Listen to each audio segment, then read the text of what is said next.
It's a battle of the bigs as the Minnesota Lynx welcome the Las Vegas Aces, looking to build on a come-from-behind road win. I'm Sloan Martin alongside Leah B. Olson, welcoming you into Target Center.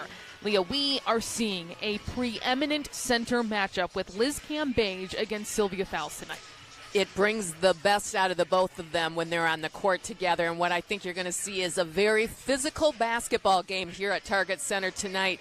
Who can use the physicality to their advantage, we shall see, but we know Sylvia Fowles is playing her top basketball right now, and Liz Cambage in this season has come in with so much energy. She's been so fun to watch. Especially after not being in the league last year due to a health and safety exemption. Seeing her back, I think lots of fans have to be happy for that. Just to see this kind of matchup tonight. Sylvia Fowles coming off a 26-19 5-block performance. Cheryl Reeves said they needed elite rebounding, and she was able to go get that. The Aces have won 5 in a row. They're second in the league standings, first in offensive rating, second in defensive rating this season. The Lynx, meanwhile, last beat Atlanta on the road, a contest they once trailed by 18 points. A lot of resilience and toughness Cheryl Reeve talked about in that game. And Leah, these two teams play a similar style of ball. They really do. They're two teams that really try to pound it in the paint, and they're two teams that really like to protect the paint. So I think that's going to be the theme today. Who can exploit the paint? But both of the teams are going to look to play high-low basketball, look to dump it in, and then which team can pull it out on the perimeter and really create an inside-outside game, because we're going to need to loosen up that paint a little bit. So both teams focusing on somewhat the same thing. Both teams playing at a similar kind of pace as well. Las Vegas first in that category, so expecting potential for points to be scored, and the Lynx have to be prepared for that. We are going to step aside. We will have starters and tip coming up here from Target Center. The Lynx versus the Aces here in downtown Minneapolis. The Minnesota Lynx taking on the Las Vegas Aces, the visiting team, the second in the WNBA standings as we enter this game. Minnesota 6-7, trying to build off a really nice come-from-behind victory against Atlanta, down by 9 with 6:30 left in the fourth quarter, and coming back to get the victory. Yeah, really fun to see the team come together like that. And you know, you never want to see them get down by 18, but the ability to stick with it, I think, is a great characteristic for this team. And, you know, let's face it, it really was based on the fact that Sylvia Fowles was playing just at another level. Head coach Cheryl Reeves said it was Syl who willed us to win, who made us hang in there. And again, having that 26-point, 19-rebound, 5-block performance was a big way they were able to get that win. They needed every single moment. Well, having talked to Sylvia at the start of the season, and she told me how difficult last season was for her when she was injured, and then she did not enjoy being in the bubble. She said it was really difficult, but it motivated her. She wanted a healthy year, and she wanted to play well, and she wanted to have fun, and we're seeing that with her now. Here's a look at our starting lineups tonight, familiar for both of these teams. We talked about Sylvia Fowles, the matchup against Liz Cambage. Asia Wilson, cannot forget about her, the 2020 MVP of the WNBA, and also the latest addition to the Las Vegas Aces, both Raquana Williams, who was kind of known as a bench player for a lot of her career, a really solid scoring one, but Chelsea Gray, second in the league in assists per game, doing what we expect. Yeah, Chelsea Gray is something else, and she has been a huge, great addition to this Aces lineup, and she just changes the dynamics with her ability to disperse the ball and her ability to get into the paint and make a defense drop back, and then she can make decisions from there. So she really has changed the look of this Aces team. Also in that 87-85 win at Atlanta, we saw a huge breakout performance from Damiris Jontis. We had not seen that breakthrough moment just yet, but 23 points for her, 6 threes against the Dream. Yeah, really exactly what Minnesota needed. And Damiris has a really special skill that she can pull out, get on that three-point line and hit big shots. She can She can post up down low. She has a nice mid-range game, but that game we really saw her three-point shooting, and that kind of changes the way that defenses have to play Minnesota. So she can do that again in this game in particular. That would be critical. And Leah, the Lynx are going to have to watch for the aces, not just in the paint. They're number one in the WNBA in points in the paint, but they're also the third best when it comes to their three-point field goal shooting. And they do take the fewest attempts, but when they do, they're going to knock them down with players like Gray, with Plum off the bench, and of course with Williams too. Yeah, I'm really liking the way that they kind of have moved in with Williams, and I'm super impressed with the spark plug that Plum has been coming off of an injury, coming back and really being good. But you're exactly right. These players don't take a ton of threes, but they can make them, and that will be the difference in this game. If they make 5 or 6 3-pointers, the Aces, it's going to be bad news for the Minnesota Lynx. Yeah, we didn't even talk about the rest of the Aces bench with back-to-back 6th Player of the Year in De'Erica Hamby. We're going to be seeing her early and often. Minnesota coming out onto the floor in their teal? Blue? I should have thought of the descriptive term before this, but they're in their colored jerseys, the Las Vegas Aces in white on the road. And we should be seeing a jump between Sylvia Fowles and Liz Cambage. And Leah, I just have observed from interviewing these players, from my time being around the league, covering the league, and also seeing interactions on social media, that there is such a strong, not just friendship, but camaraderie and respect between Cambage and Fowles. Well, you see them right there. There's kind of a hug at the start of the game, and there's a huge respect, and they both know what it takes to be one of the great bigs in the leagues, and we're seeing that right now. 6'6" versus 6'8", and the Minnesota Lynx will start things out. It's Lasia Clarendon. Now, right away, I can see how Minnesota's moving quickly with a pace. That's good sign for Minnesota. It's a good look for Kayla McBride. We know how quickly she can get rid of the ball. Yeah, that her quick release is one of the reasons she's on this Minnesota Lynx team, because Cheryl Reed said very few players in the league get rid of the ball that quickly. There's Chelsea Gray, a very crafty point guard. And here's the matchup. Cambage and Fowles expect it to be physical. And Cambage going against one of the best defensive players of all time in Fowles. And the mid-range jumper will fall as well. And I love that. I love that Sylvia's going to start with that shot. Pull out a little bit, show that she has that finesse. Really been something she's added to her game. The last couple of years, I would say about 3 seasons, she's been shooting quite a bit more. She rarely shot outside of even 6 feet in the past. That's exactly right. Clarendon. And Fowles trying one more time. Rebound to Young. I'm going to be interested to see how quickly the Aces get rolling here. This is a team coming off a long run without any games, I believe 8 days. And in the WNBA, that's an eternity. Cambage will draw the foul, and she'll shoot 2. Sylvia Fowles there to help pick her up, as you spoke about earlier, the respect for one another. It's fun to see. There's so much discussion within basketball about, being positionless, trying to be as versatile as possible. So to see a move like that by Cambage, kind of lulling Syl right into the middle of the paint and that drop set, it makes my heart pitter-patter a little bit. Well, and Cambage can handle the basketball like a guard. I mean, she's got some really nice moves, and I saw on her Instagram account she has some fun videos where I'm like, okay, I wish I would have learned that back in the day. Yes, exactly. I think she also calls herself the center guard center. There you go. Combination. That's the new way of doing it. Starting a new thing. Nafisa Collier to Sylvia Fowles, the center, running the floor. I love that communication between Collier and Fowles. That is going to be critical. Going inside to Cambage again. That's what this team will continue to do. But Clarendon comes up with the steal, trying to collect it, and will finish. Clarendon does a really good job of using their body to get the shot. Minnesota leading 6-2, 2 minutes into the first quarter. Hard defense by Collier. First touch for Wilson, and she will drive past Dantas. And good defense by Dantas. She did everything she could there, and the offense was just better. That's so much of what we see with the Las Vegas Aces. You know exactly what they're going to do. You know exactly the scouting report on every single player. I think even fans around the league do. But yet they're so successful at asserting their will. Absolutely. And this is, I mean, they are a talent-rich team and at every position. And Bill Laimbeer brings in people off the bench. Beautiful look inside to Wilson. She can't finish, but Cam Beige will clean things up. Yeah, Cam Beige hustling down there to get those rebounds. Clarendon lobbing it up to Collier. Placed that perfectly for Nafisa. A perfect pass. Good communication once again from the Lynx.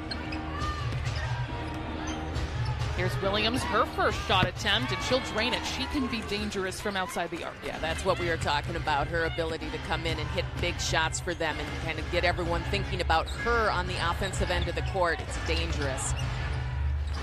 Clarendon inside to Fowles. She gets that separation from Cam Beige somehow. Yeah, that was a miss there by Cam Beige. She was wide open. Sylvia Fowles takes advantage.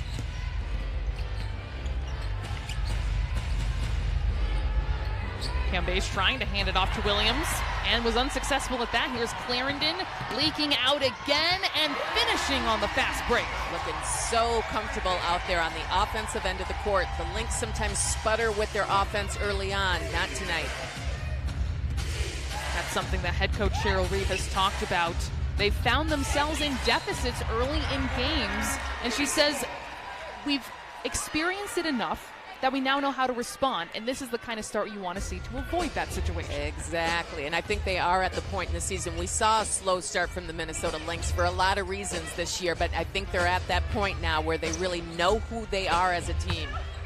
7 games left before the Olympic break as Fowles goes to work. A beautiful move against Cam Beige. Yeah, go in there early and often, and until they take it from you, then work on something else. You don't have to force it, but you want to go early and often.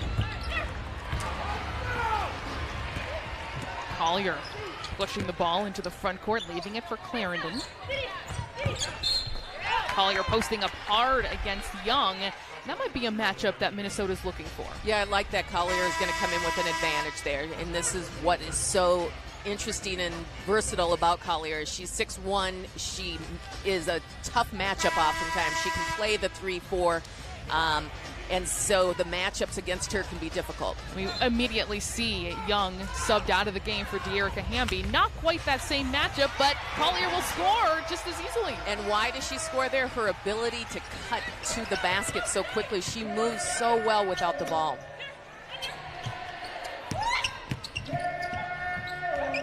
Hamby swinging. Williams will line up that 3 and corralled by Fowles.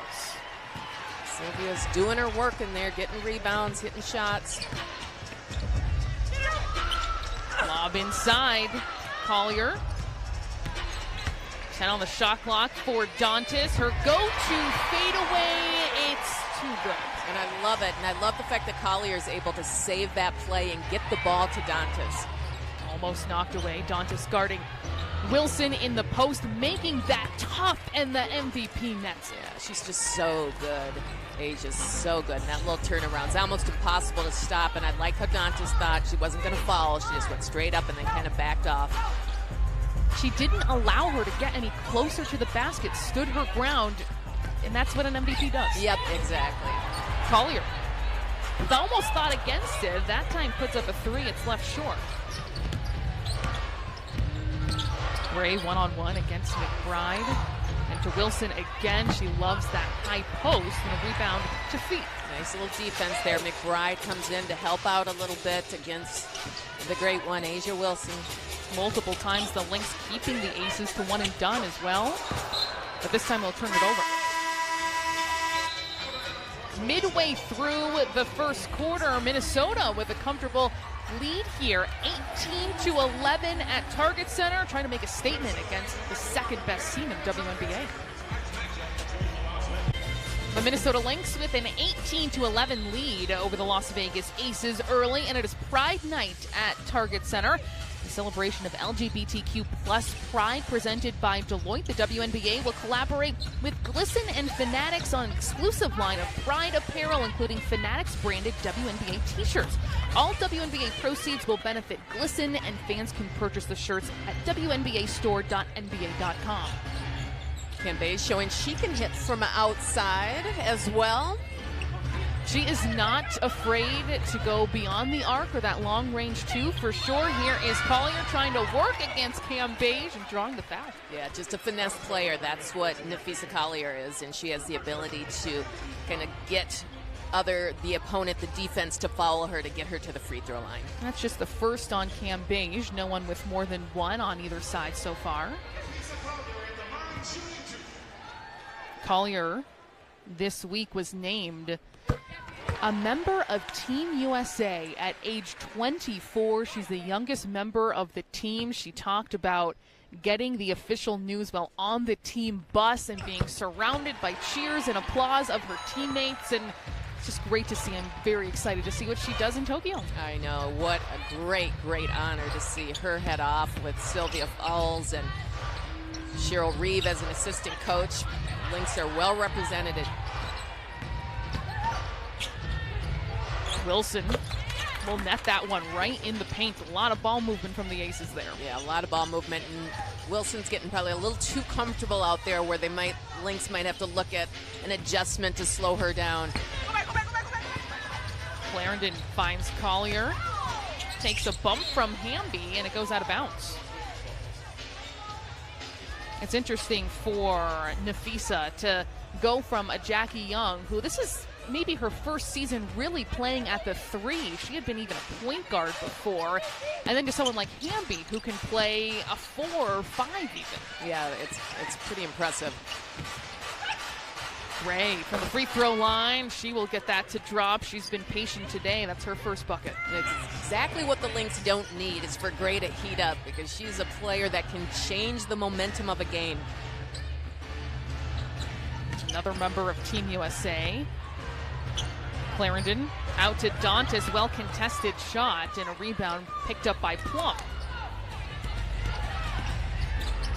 Gray, the no-look pass, Cambage to Wilson. She can't finish, but that would have been a remarkable play. It sure would have. It was good-looking basketball. Just couldn't finish it up at the hoop. It looked like Cambage was passing it while in the air. Maybe she went no-look too. And it'll stay here with the Aces. Yeah, it's a problem if you're going to give them 3 chances to score the ball.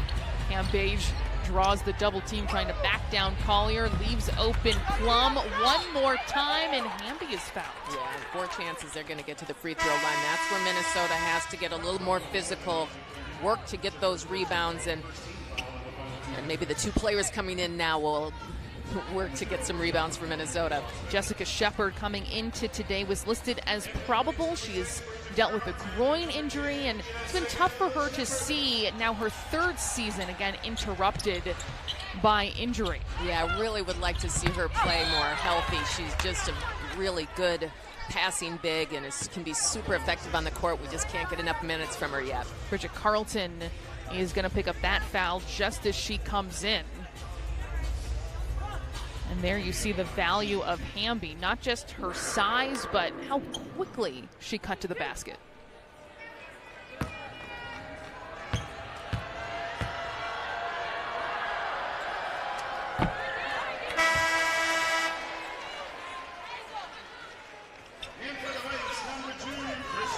Hamby was one of 6 aces that ended up in double figures their most recent game, and there is a timeout called on the floor with 1:56 left. Now just a 3-point game at this point.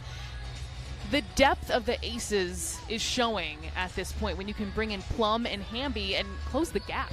Yeah, that's exactly right, and that's what makes this team so dangerous. And Bill Laimbeer has just done an excellent job of building and bringing in so much talent on this team. And when you can bring someone in like Plum that can make an instant impact on this team, her ability to get her teammates involved and then her ability to hit big shots. But Hamby as well is just, she's just been so impressive in this league. Her size at 6'3", the forward, her ability to kind of be a bully and be strong and to score the ball. So they just kind of have one player after the other who keeps coming in. It's a deep bench. Well, Minnesota has, in the last time out, they have not scored in the paint since, but leading that category 14-6. Also 6 fast break points for Minnesota too, but the opportunities have been slowed down because of that Vegas offensive rebounding.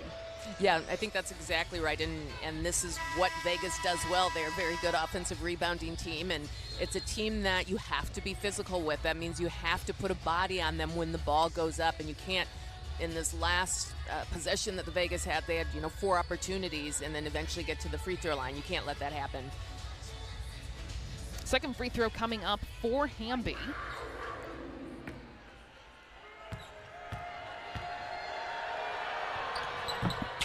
She goes 0 for 2. So a gift for Minnesota. Crystal Dangerfield, new into the game as well.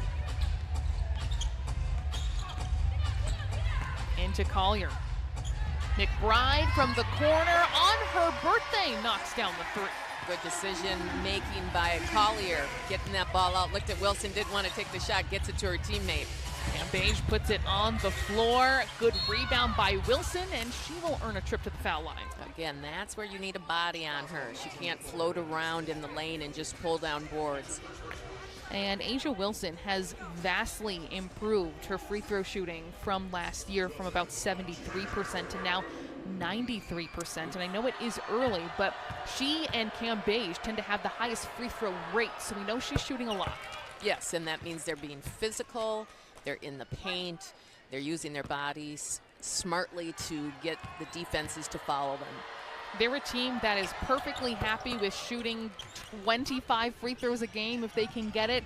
Maybe not what fans always want to see, but that's how they want to play. Exactly, and that means you have options. You can get to the free throw line, you can get it in the paint, or you can kick it out to the three-point line. Turnover by Shepard. Hamby capable of going coast to coast, and she'll complete it. That's exactly what she does. Such a solid player. High post from Collier.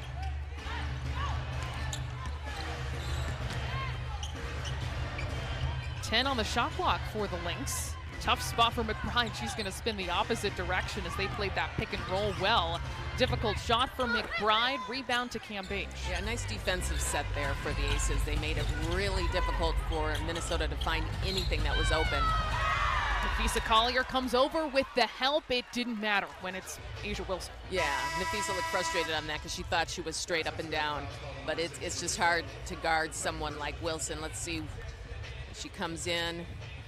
And it did look like she was straight up and down. So her hand may have been a little bit reaching into her, but, Wilson's going to get that call. After the whistle blows, everyone's hands are straight up, but maybe before there you go. The questionable there you part. Go. But we know A'ja and Fee have a great friendship. They host their podcast together, the Tea with A and Fee, which so awesome. Nafisa did confirm is going to be happening in Tokyo. Is that right? So I want the dish and I want the tea, and they're bringing it to us. Love it. As Nafisa Collier in the paint and one right back at the Aces. Yeah, this is one of the reasons why she's just a young rising star in this league. Just her ability to be strong, physical, down low. She's only 6'1", but she can score easily.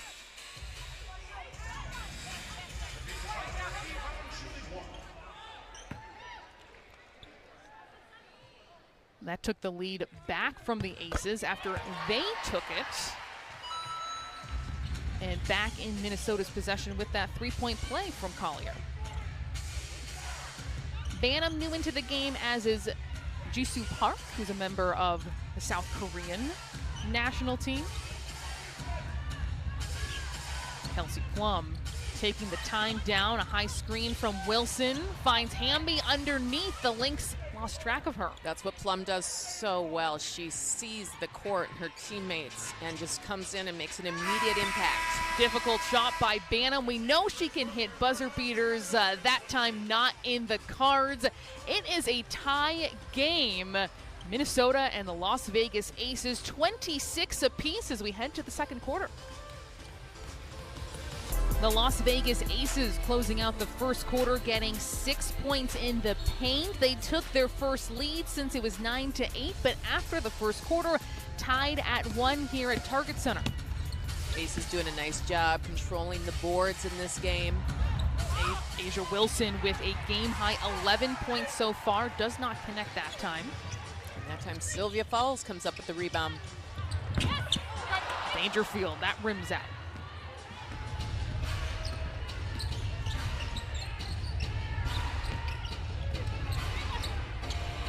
Hamby trying to look inside. Young wants that matchup against Dangerfield, shoots right over her, that's no good. Yeah, and a nice help there by Dantas coming over to help Dangerfield.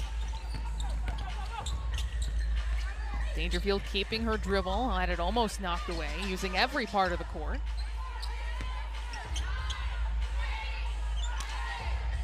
Down into Dantas, going hard against Hamby, and a rebound to Park. Yeah, Dantas was hoping she'd get a foul called on that one. Plum spinning her way in and off glass. Plum's just playing with a lot of confidence right now. You can just see when she steps on the court, she knows she's going to either score or assist or do something to help her team. She's not far removed from a 30-point game off the bench, averaging 21 overall the last 3. And Sylvia Fowles, perfect position and finish. When she works that hard to get that deep in the paint, you get her that pass, and Collier does just such a great job of lobbing that in. And the passes into Syl have been really strong tonight. That was something Reeve talked about. Throw it as high as possible, and Syl will go get it. Exactly. She can get those high balls, and you can't throw it too low. You let everyone else get involved in it. Dangerfield has Plum on her, resetting the offense.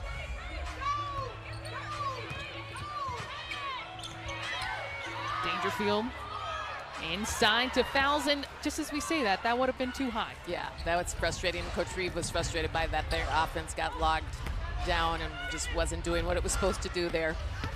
Plum gets into the paint, kicks it out to Hamby, and she'll knock down the 3-ball. Just too many options, too many people who can score on this team. In defense, you just can't let down in any area. Timeout called by head coach Cheryl Reeve, not happy about how her team is looking on those back-to-back possessions. Minnesota down by 3, almost midway through the second quarter. Welcome back to Target Center. AT&T WNBA All-Star is back. Head to WNBA.com/vote or download the new WNBA app to vote daily until June 27th. Sylvia Fowles, that hook shot. What can you say? It's impossible to stop. That's what you can say about it.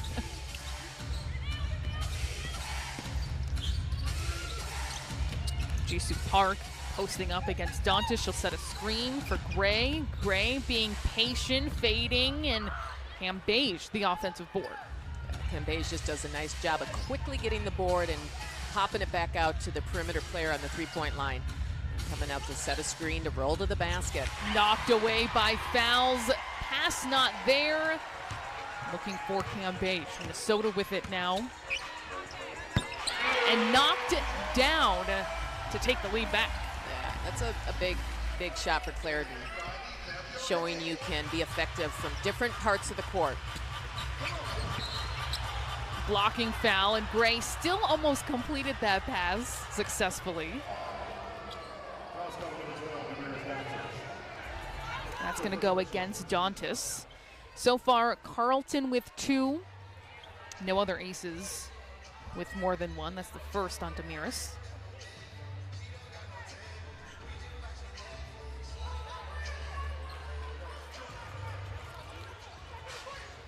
$15 on the shot clock for the Aces. Plum will pull it up and left short. Clarendon on the run out once more. Clarendon's so fast. Really has the ability to make something happen on the offensive end. Clarendon knocks it down in the paint. Back-to-back baskets, and he's 4 for 4.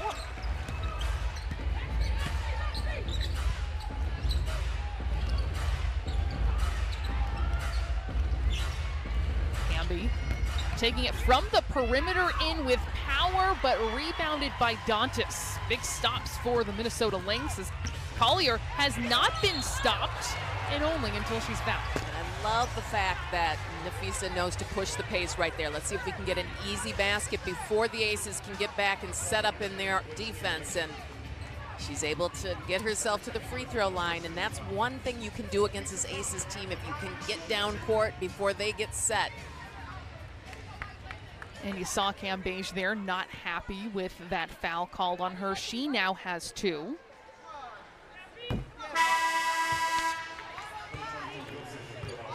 And she's still talking about this foul here at the block.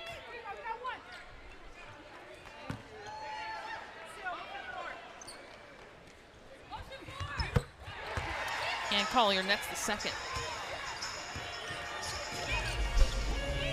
4-point lead. Minnesota is led by as many as 9 coming in the first quarter. Aggressive defense on the perimeter by Fee. Wilson calling for it against Dantas. She lost it and then drew the foul. Yeah, you can see the Minnesota defense collapsing as Wilson gets the ball, but there's really nothing you can do at that point. As soon as she gets it and decides which move she makes, Dantas moves her body into her. And it's difficult because of her post moves, that she can put it on the ground, that she has speed and power and size. Yeah, she's so good at turning to face the basket and then making a decision from there of what to do. She doesn't just turn and shoot. She can do that, but the ability to turn and look and make a decision is really key.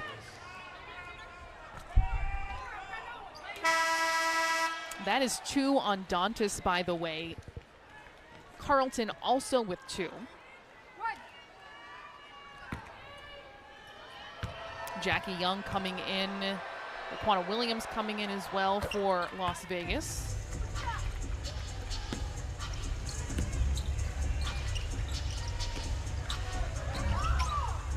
Collier almost got stuck in the air. Instead, picks up an assist with Kayla McBride with another 3. She's 2 for 2 from there. Yeah, starting to heat up, and that's exactly what the Lynx need from Kayla McBride, the hot shot.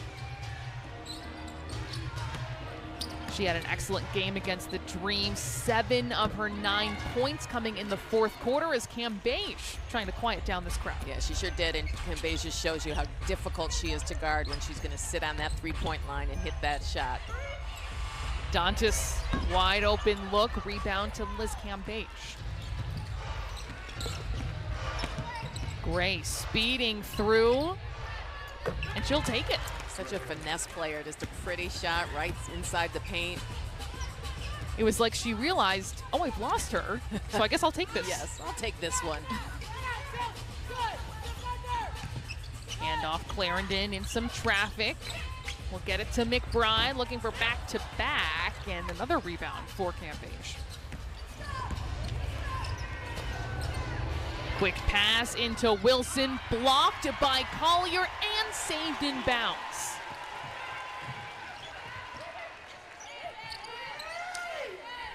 Inside to fouls. The entire Lynx bench popped up looking for a foul on that play. Sure did, and I know Sylvia got a little frustrated there.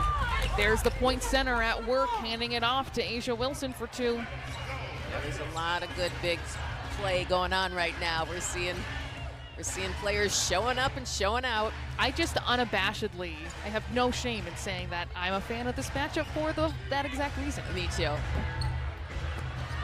Long range off the mark. Rebound to Wilson. Williams trying to lose McBride.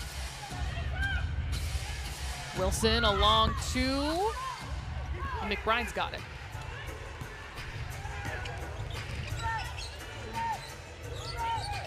Val's trying to post up Cam Beige deep. And they will battle along the baseline. The reversal is good. Well, that's a nice looking move that we don't see all the time from Sylvia Fowles, but that was impressive. There's certain matchups, and the numbers are few because of how few really elite centers there are. That's right. Where you have to pull a couple things out of your bag.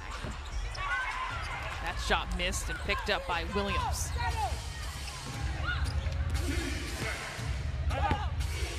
And a timeout called by the Las Vegas Aces.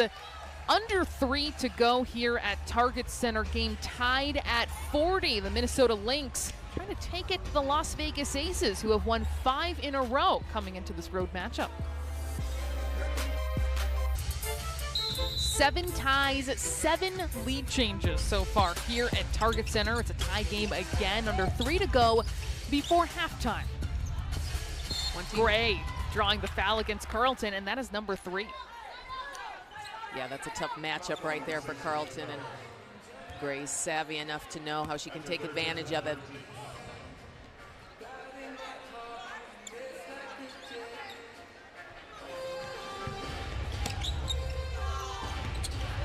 Young with it now. Gray dumping it into Hamby, and even with multiple Lynx flying, she completes that. Gray's so good because she doesn't hesitate when she sees the open player. It's immediate. And Gray is going to pick up the foul from preventing Alicia Clarendon from moving cleanly through the lane. That is a physical matchup, if I've ever seen one, between those two. And stolen by Wilson. She played that very well. Yeah, she sure did. Damaris was trying to move before she caught the ball. Gray using the screen from Hamby, threads the needle. Wilson going for the offensive board, and 1. They're just working out there, and Gray, it really starts with her right now because she's just distributing the ball so easily, making her teammates better, and then you can always count on Wilson to get the rebound and save you.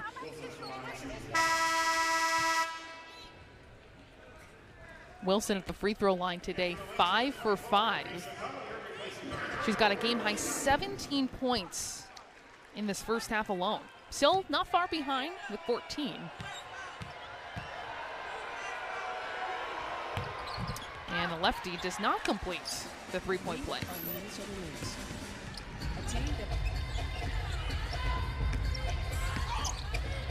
Clarendon looking inside, still had to move while she was looking to catch the ball, then finishes on the other side. Yeah. Such highly skilled work. She makes it look so easy, and it's not easy to do what she just did. And that's why I pointed out as Wilson will not finish that underneath, is that it doesn't look like a flashy play, but it's incredibly difficult.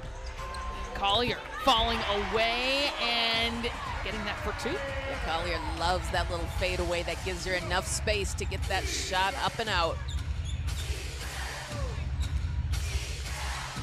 Hamby is able to score right into the teeth of the Lynx defense. Yeah, going downhill, moving without the basketball.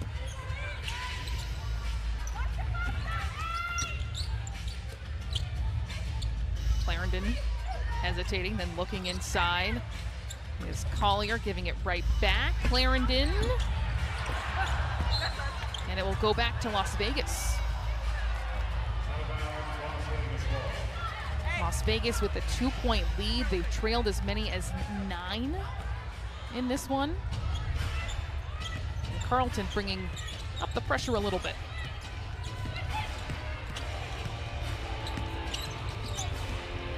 Collier trying to stay with Gray.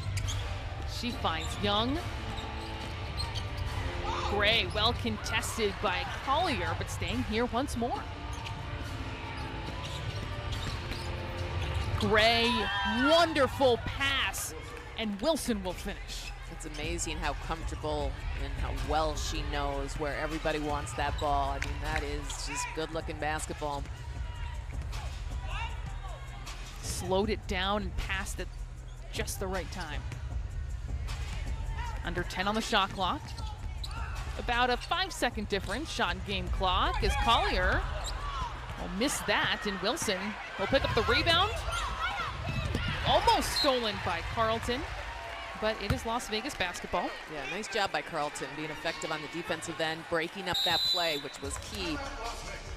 And there is another timeout called here. 2.7 seconds left. So, I mean, it's interesting timing. I guess trying to maybe try and build this lead a little bit more. make sure that they can have a good look at this final possession. Well, we know both of these coaches are the X's and O's. You know, both of these two are very serious about breaking down what they want their players to do, and we know that Coach Reeve has learned from Bill Lambier, so Yes. they probably know what the other one's going to do. They've won championships together in Detroit, have a long-standing relationship that goes back, and I mean, second and fourth all-time wins. Lambier, I mean, he could get there this season. He's only 8 wins shy of 300. Impressive. Cheryl Reeve will, hit that at some point too, especially with how good her win percentage is. But they're not far removed, and they've had, it's gone from coaching tree to a really established career for Cheryl Reeve under him.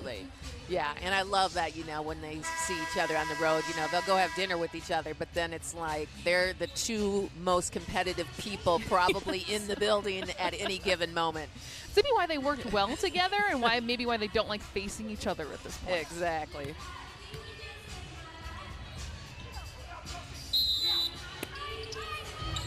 .7 seconds left, knocked away by fouls. Carlton will not get the Hail Mary shot. So at the half, 48-44 is the lead for the Las Vegas Aces. Really nice first half of basketball. We just saw some great post play. We saw some great perimeter play. The way that the perimeter players were distributing the ball in this game has been really impressive, and I think both teams are going to go into the locker room saying, good job, now we got to come out at a higher level in the second half. Lee, you're right. Just an excellent first half. More to come. We will have some analysis of the first half, an interview with Katie Smith of the assistant coaching staff as well.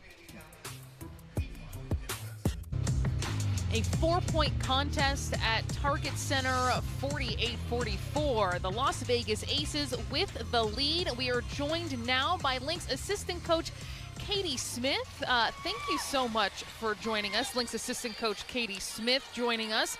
You had a solid first half, but how are you going to slow down Asia Wilson here in the second? We got to work a little harder to not let her catch it on the block. Can't play behind and bring that help. So whenever she touches it, she's an opportunity to score and also get fouled. We got to protect the paint this half and then fly out at shooters. Katie, we saw all 5 starters score in the first half of this game, but no one from the bench. Is it critical in the second half to get them involved? We do. I mean, it's not necessarily get involved. They have to be ready when they get in the game. So when they're getting their chance to get in the game, it's their time to go and do what they do, right? And offensively and defensively show up. So they got to be ready. Assistant coach Katie Smith, thanks so much for the time, and good luck in the second half. Well, those were the things that I was looking forward to in this second half. Is Asia Wilson with 19.7 for 16 shooting, and you're right that the depth of the Aces might outweigh the Lynx in this case, because we know they're a strong team, second in the WNBA standings, 10-3, 5-game winning streak, and sometimes that can be the difference where you get production. Absolutely, and it's a tactic that Bill Lambier uses. He brings in those bench players one after the other, and it's how he's built his team. Now the Lynx have shown that they can win with a short bench, so that has been something they can do, but that will be key in this game for sure. The Aces in their most recent game. Now, it was a blowout against the New York Liberty. They scored 100 points in back-to-back games against the Liberty that are kind of in a free fall at this point. Yes. But they did have 41 bench points in a 103-76 win. So, again, I know bench players getting more minutes in that case, 6 in double figures. You're going to see that in a 100-point game. But the point is, they're capable very much so of scoring. It's amazing how many points the Aces can score, which is crazy that they've had 200-point games back-to-back. Here is Jackie Young. She has not scored today so far. 0 for 3 from the floor. Here is Wilson, and right before Sill comes for the help defense, gets rid of it. Yeah, that's just a smart play by the MVP. She just knows exactly where to be on the court, when to release that shot. Clarendon resetting, waiting for fouls, hesitating, and then the lane opens right up. It sure did. It's a fantastic read by Clarendon.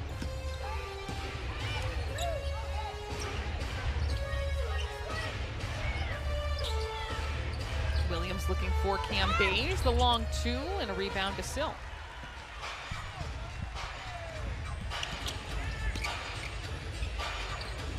Collier to Sill.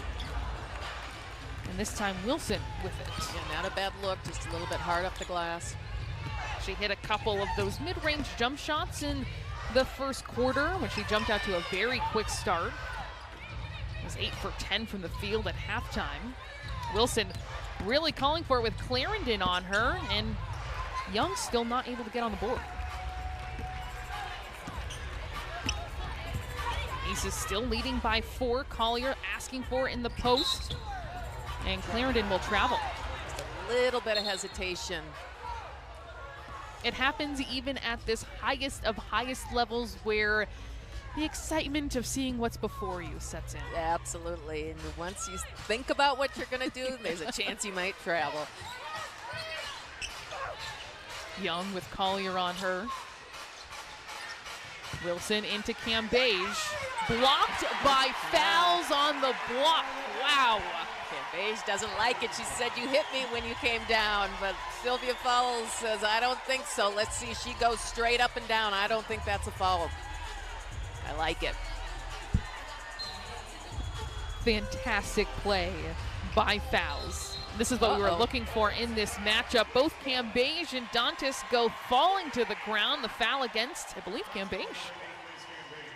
We know that this is a game that can get really physical, really chippy quickly. That is her 3rd foul. It's been a little bit of an off game. We talked at halftime about what a fantastic post matchup this is with Hamby, Wilson, Collier, and Fowles, and Cambage has been left out of that a little bit.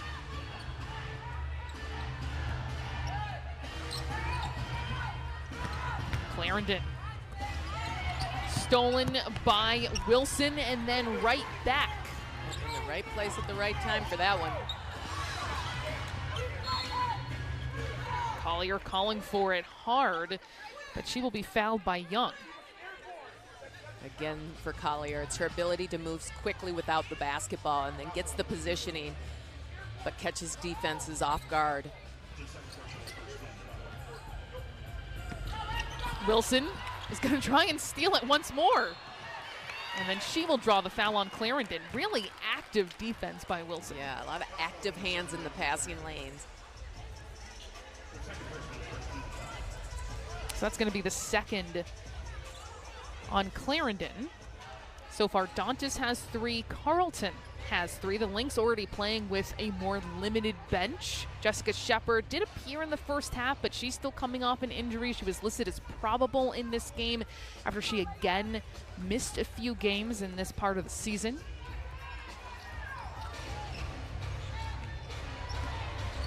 High screen from Cambage.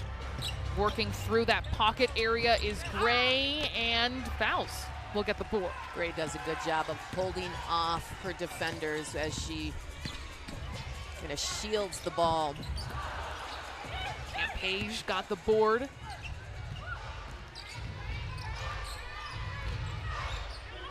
Wilson far outside the paint. Still surveying, taking her time. The double team finds Young, who is right in front of the basket, but she's gonna find a more comfortable spot anyway. Yeah, she's in a really good flow right now. The Lynx have let her get real comfortable out there, and the double team comes quickly. She knows when to get the ball out. Minnesota trailing by 6, their largest deficit today. Dantas has not found that opportunity much today, passes it up. 2 on the shot clock for Clarendon, and she can't connect.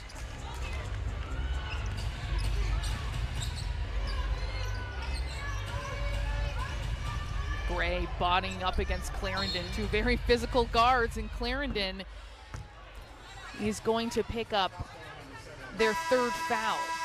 And it might be why we're not seeing a lot of Dangerfield in this game, is because Clarendon is a better matchup. As you can see how physical Gray is. She is so good at holding her defenders off, you know, kind of putting them in jail as she is bringing the ball down court. I think that's a very good point. And because I compare Clarendon to a linebacker, and I mean that in the best way possible. Just thrashing at the line of scrimmage, sacrificing their body at all turns, and you need that in this matchup. Yes, absolutely, and it's been a good battle. Gray, the inbounder, 14 on the shot clock. Clarendon giving her plenty of space just outside of the reach of Collier. And Young will put up a shot. She's got a couple in this second half, up to 4. Yeah, Collier got caught chasing there.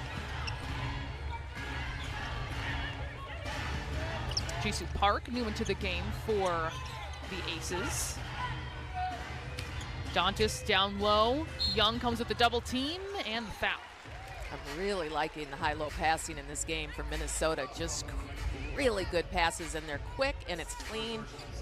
And you give Sylvia Fowles the opportunity to either get to the free throw line or score right off the pass. Fouls today with 16 points, 8 for 11, 8 rebounds, coming off a 26, 19, and 5 block performance against the Atlanta Dream, a game they very much needed, found themselves down by 18. This one has been a different story. They got up by 9 early in the first quarter, and it's been really back and forth since.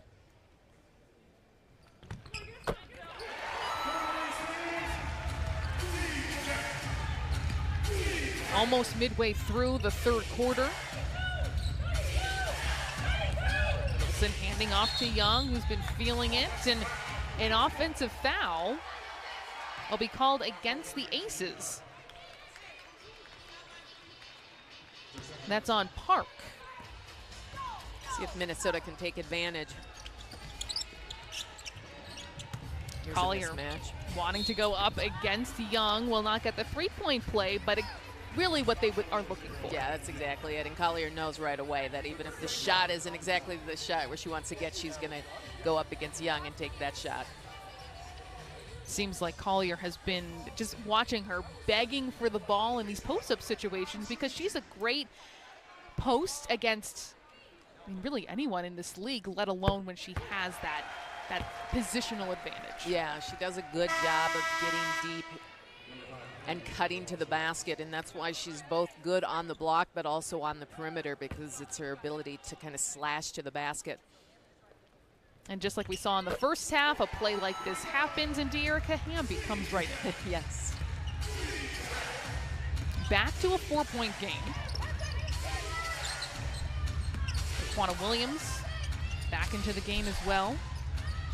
Gray backing down.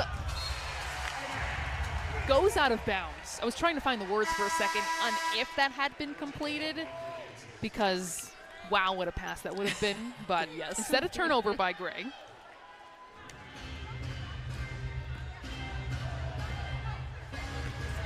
Both teams still shooting well as well.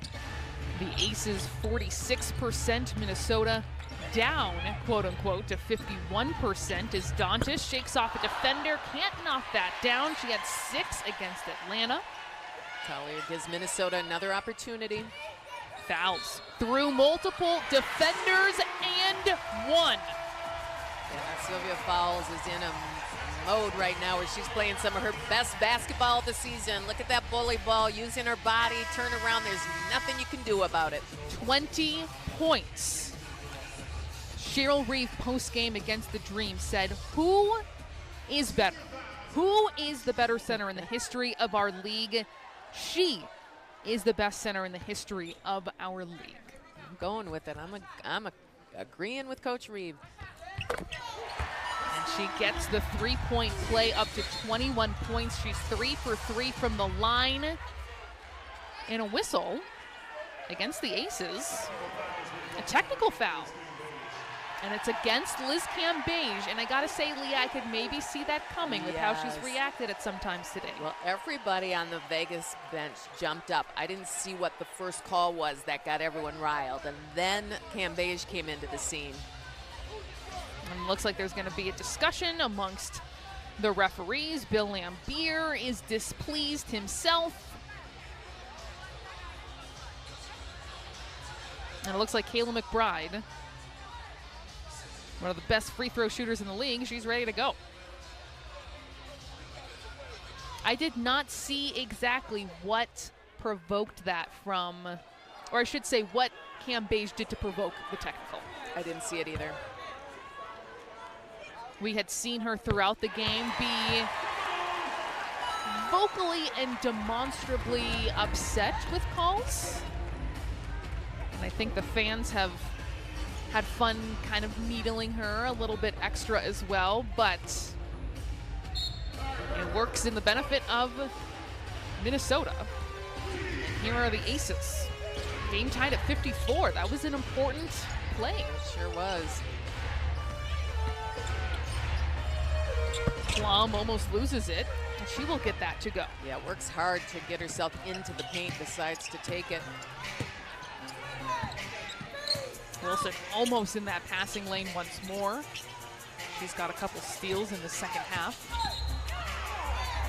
And another whistle against the Aces. And Hamby working hard down there trying to cover Collier. She's doing a nice job defensively. Ends up getting the foul, but she was working hard down there. And a timeout on the floor about midway through the third quarter. A back and forth affair here at Target Center.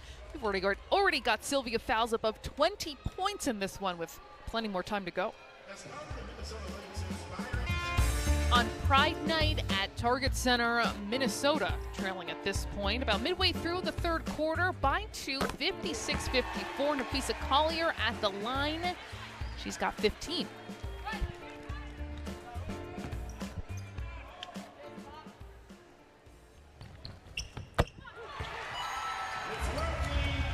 Recently saw Liz Camp-Beige get whistled for a technical, and that tied up the game with Kayla McBride's free throw shooting.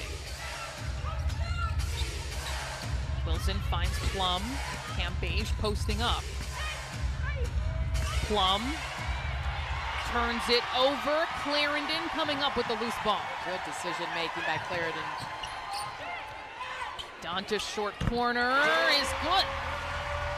All that started by the defense of Clarendon. It's the offense rolling for Minnesota. The crowd ignited here at Target Center with Minnesota taking back the lead once more. A very closely contested contest after Minnesota trailed their last game by 18. Not the case in this one. Plum goes underneath and it's short.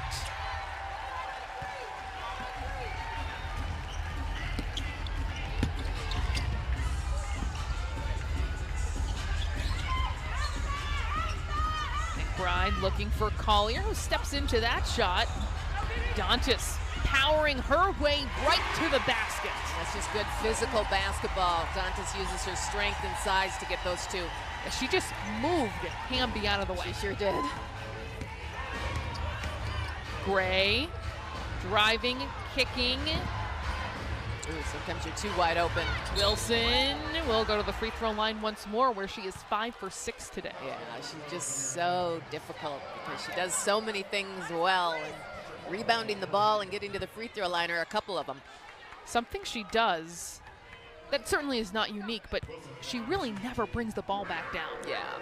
Yeah, it's really important too. Like, let's not get the guards involved in this. Let's keep it up high. A lesson you learn quite early as a post player. Nothing worse than being stripped by a little one. Agreed. Well, nearly identical stat lines for Wilson and Fowles, both 21 points, 8 rebounds apiece.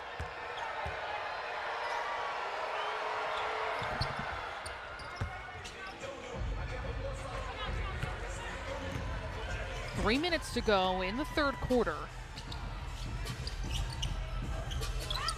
Lob inside to Fowles, a difficult finish that she can't get. Yeah, it's a tough pass down there. Sylvia usually can handle that one, but they had her under the basket. Chelsea Gray like a locomotive getting the layup. That's exactly right. Collier getting Hamby up in the air and drawing the foul. Yep, that's a pro move right there. Don't really have a shot, so you just use your body to create one.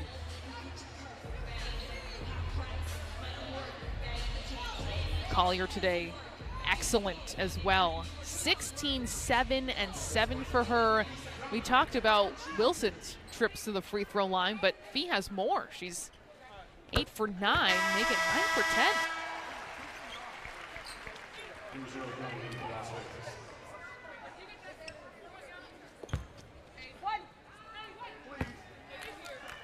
Her single season high, rather her career high, I should say, came just this year against Atlanta where she was 10 for 13. So getting quite close to that.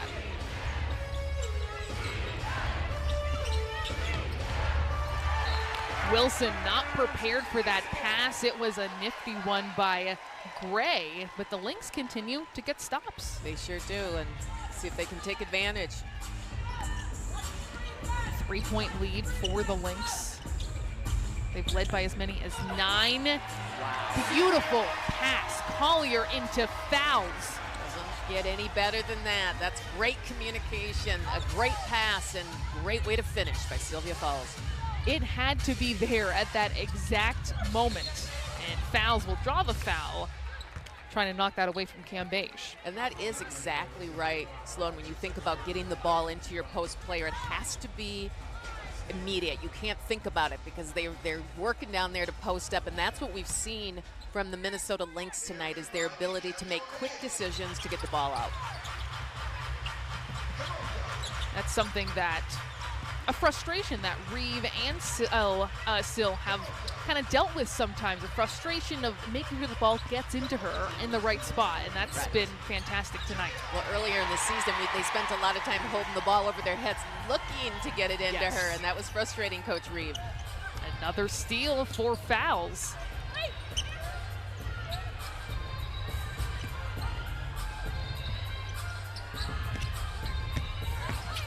Clarendon bounces into the lane and gets 2. Yeah, Clarendon and Fowles is doing a nice job of playing off of each other, little screens and picks and rolls. It looks good. Gray, a really nice pass, finds Young for a long range 2. Nice looking shot.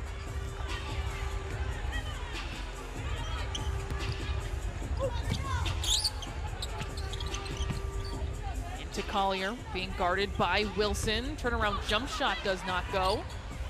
Corralled by Cam Beige. Plum looking inside to Wilson, just outside of her reach, and Minnesota forcing turnovers continuously through this third quarter. Yeah, that's big. Those usually don't see the Aces make that mistake. Usually that pass inside to Wilson is a solid one.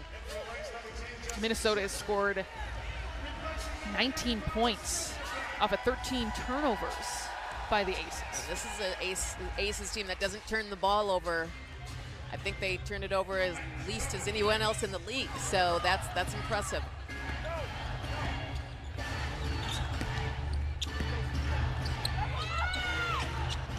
.45 seconds left. Collier will drive against Wilson, a bump, and that'll draw a whistle. Collier has figured out in this game how to get herself to the free throw line. Yes, that is indeed. for sure. And that's what that's really about, is she knows how to use her body so well. She just has great body control. And, you know, she doesn't waste any moves or any energy. And her IQ. Yep. She's already going to match her career high for attempts in a game in the third quarter. Too shabby. Crystal Dangerfield coming in. We've not seen her in this third quarter. A 6-point lead for the Lynx. A little extra rest for Gray on the bench as well for the Aces. And Plum will immediately draw a foul. Yeah, and that's got to be frustrating for Dangerfield to get in the game. That's not how you want to enter the game, with that quick foul like that. And Plum, you know, kind of acting like a savvy player, knowing that if I can get her up in the air, I can get the foul. We've seen that a similar kind of move from the Aces a couple times tonight. Gray and now Plum. Plum today with 5 points. Between Hamby and Plum, 16 bench points for the Aces, 0 for Minnesota.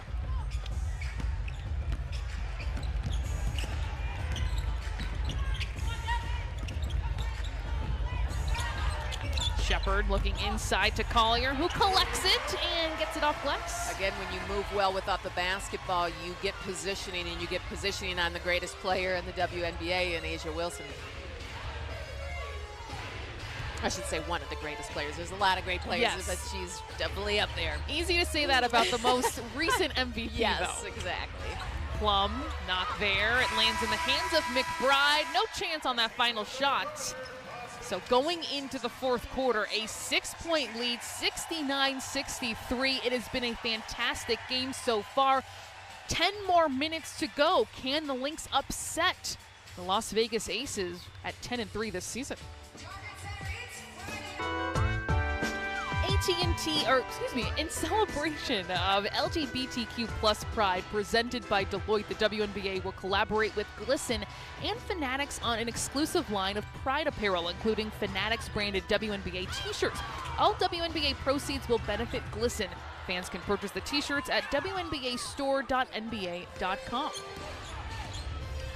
Start of the fourth quarter, Minnesota outscoring the Aces in the third by 10, ending the third quarter on a 23-9 run. Minnesota has 40 points in the paint. That's exactly where they want to be. They got to build on that because the Aces aren't too far behind. Lob inside to Collier, somehow chases that down, somehow didn't get it stolen by Raquana Williams, and there's 10 seconds left on the shot clock. Carlton will pull up near the free throw line, and that will fall in. That'll provide some bench points for Minnesota. Getting Carlton in there. If she could get hot in this one, that would be big. And that's their first bench points of the entire game here in the fourth quarter. Wilson. Aces moving it around the perimeter. It is Plum. Park trying to battle for it, but Shepard holds her off. Yeah, nice job, Shepard. She did actually hold her off a little bit so she could pull that board in. I meant also figuratively, but Nice.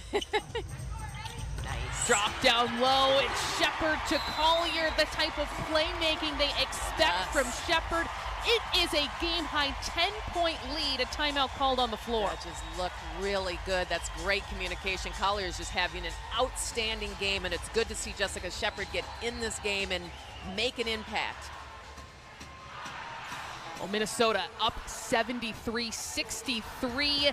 Rest of the fourth quarter coming up with Minnesota trying to pull an upset. AT&T WNBA All-Star is back. Head over to WNBA.com/vote or download the new WNBA app to vote daily until June 27th. We'll see.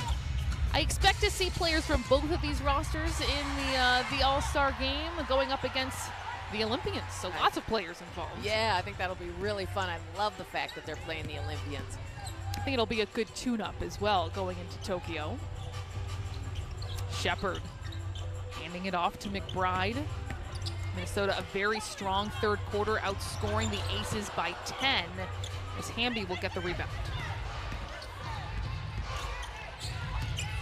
Williams, a step back three, no. Nice little tip there. I think McBride got a little piece of that. No one stopping Collier. And McBride can't knock it down. Rebound to Shepard, who's been a nice spark in the second half. Collier, good look. And a rebound to Cam Beige.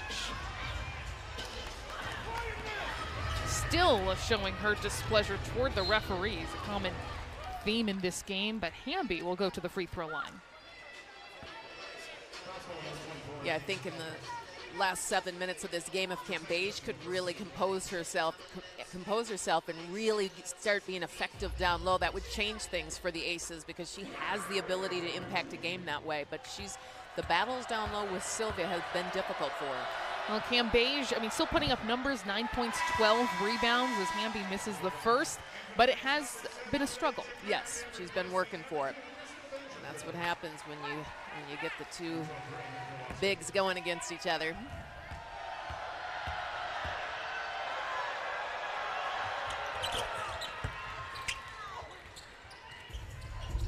Listen to Bill Lambier talk about Cambage this year, though, and he really says that she is so locked in, and he's so impressed with how she's shown up and her energy and how, she is an energy player and, she impacts the rest of the team with that.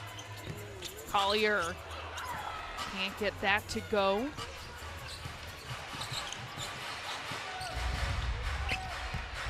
Gray pulling up a difficult shot, rims out, bouncing around. Wilson is fouled. and that's going to be number 3 on Sill. Dantas has 4, by the way. Clarendon with 3. Carlton with 3. Collier has 2.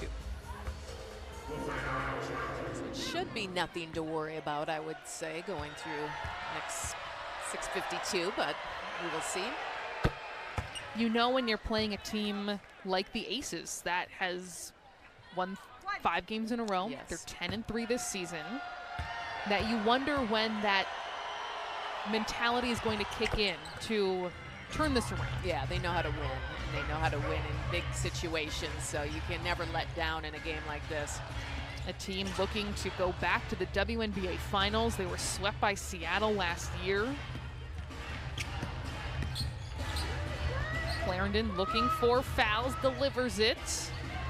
7 seconds on the shot clock.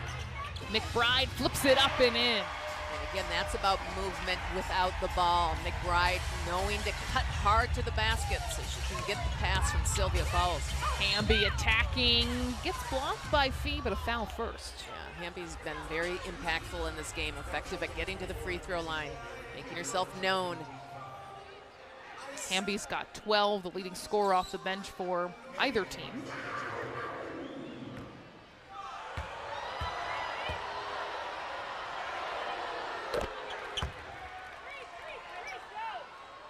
She's only 2 for 5 from the free throw line today, so earning those opportunities.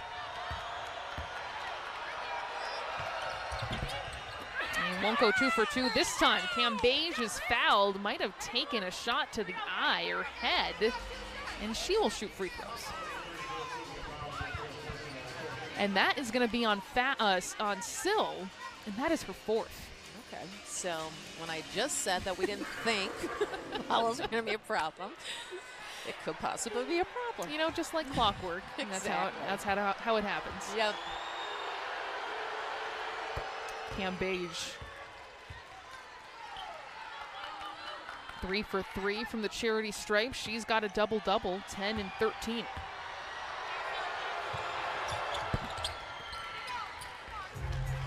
She scored in double figures dating back to, of course, 2019, because she didn't play all last year, but a double-digit streak of those kind of games. Sill, 10 seconds to go. Stopped by Cam Beige, trying to swing it through, and she will draw a trip to the free throw line. Yeah, Cam Beige is frustrated with that one, but Sylvia Fowles had to work for that. She did. She really did, so. And this is when I can see the frustration for Cam Beige, where you really made her take Yes. not a Sylvia Fowles kind of shot. Yeah, Sylvia was knowing I'm just going to try to get fouled here because I'm probably not going to make this shot. So for Cam Beige, that's just her, actually, I should say that's her 4th. So both centers have 4 fouls apiece. Sill from the free throw line, 4 for 4, and she's up to 24 points, 10 rebounds. What I like what we're seeing from both of the bigs is that they're being aggressive. They do have fouls, but they're both playing really good basketball. Minnesota maintaining this lead as we get closer to the midway point of the 4th quarter. They've led by as many as 10, that coming here in the second half, but got out to an early lead as Wilson will not get that to go. It would look like Sylvia maybe got a hand on that. Into Collier. Here's Clarendon.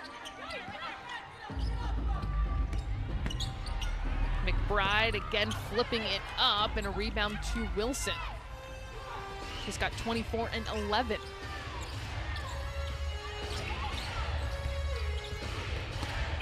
Gray, Whoa. so physical, but will not get the layup, staying with the Aces. And there's another whistle, perhaps the clock? Oh no, there is a foul. Thought I saw the referee look up at the clock momentarily, but it is going to be a whistle against Minnesota. Well, the Lynx are making it difficult for the Aces on the offensive end, but the Aces tend to find a way to score. They are first in the league in not just points per game, but offensive rating as well. And that's why I like to look at both. to give you the best picture possible of really how good this offense is. And the answer with the Aces is that it's very good. It's really, really good. And I don't know, it's interesting because you always think of Bill Laimbeer and Cheryl Reeve as like being super defensive, that's right, driven teams. And Bill Laimbeer brings in a real offensive team. And I wonder how much of that is Gray coming into the mix. And that is perfectly dropped in by Clarendon. Clarendon up to 14.7 for 9 from the field, 6 assists to go along with it. Yeah, they have been fantastic in this game. Clarendon just from start to end making an impact, dishing the ball, getting into the lane. Shepard able to knock that away. She has certainly come in and made an impact already. 3 assists, 4 boards. Sill will pick up another board.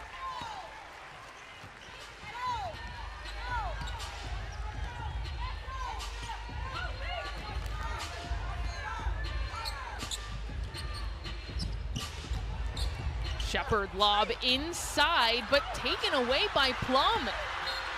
The entire fan base at Target Center and Sylvia Fowles was looking for a whistle on that one. They sure were. And I like how Jessica Shepard's playing right now.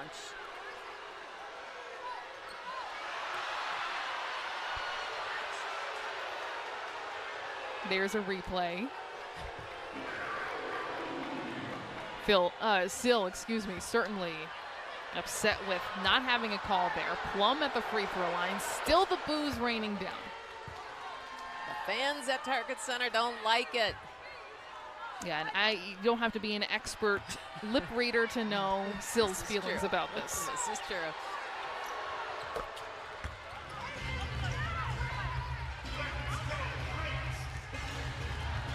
Clarendon bringing up the ball. 4:20 to go in the fourth quarter. Still holding on to a significant lead as we get later into the game. Fouls against Cam Beige, just sneaks past her and draws another foul. That's number 5 on Cam Beige. Again, I want to say Cam Beige really making Sylvia Fowles work for it, but Sylvia's just so savvy, puts the ball on the ground, leans in, stretches to the basket, and is able to get the foul.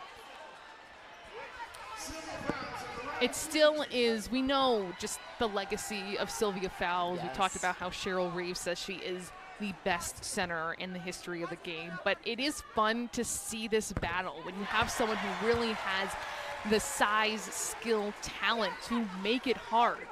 It feels weird to say it. It's interesting to see Sill struggle and still put up these kinds of numbers. Right. But it hasn't been easy. Yeah, it hasn't been easy, and I think this is why she thrives in these types of games. Liz Cam Beige did not like that contact, or rather something that was said. Just Shepard and Collier appealing to the referees. So Cam Beige was fouled, fell to the ground. Not sure if it was contact or words that might have gotten under her skin. Here we go again. Cam Beige has already been teed up in this game.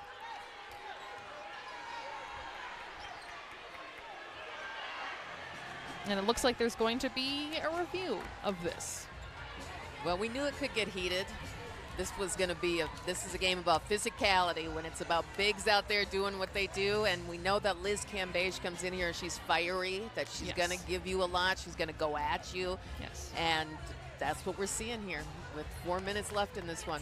I think you're exactly right that it is the physicality that can breed that intensity that we see. And, you know, Cam Beige is known for being a personality around the league. And I think that's why she might be kind of hot and cold with some people and fans too. But you can't deny the impact she has, the talent she is too.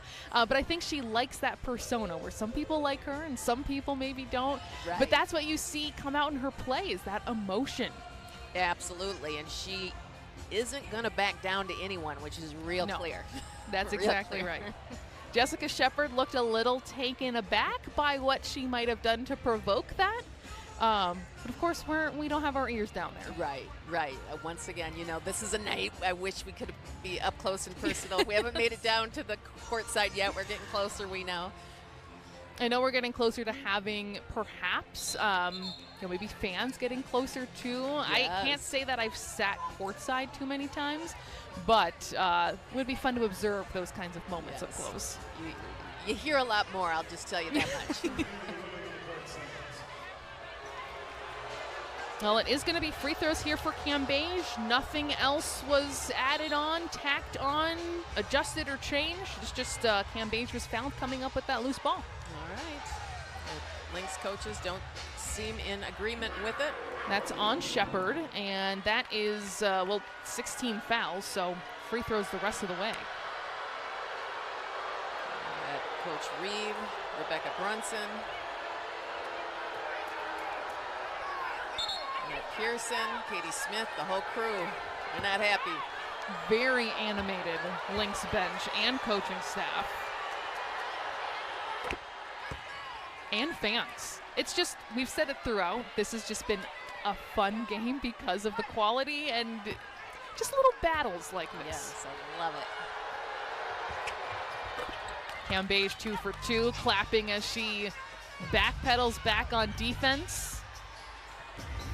I think she's feeling locked in.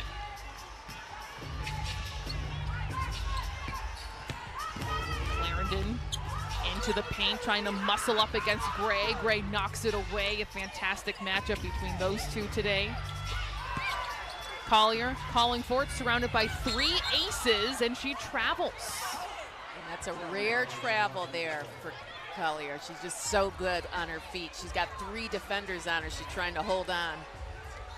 She might not have known. She might have maybe been able to tell where the help defense was coming from, but maybe not that 3 were there.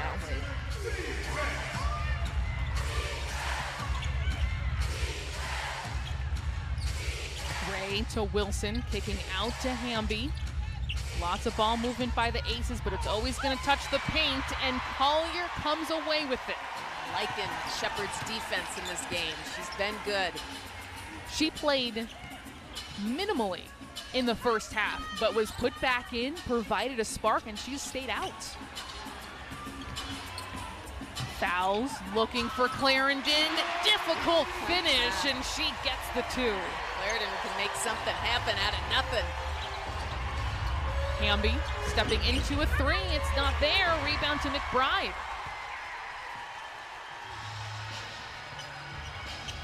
Minnesota in a very good spot, up by 9, under 3 to go. Inside to Fowles. He can't increase that lead. Plum will go all the way. Yeah, that was quick, easy offense by the Aces. They had him beat in a couple different situations.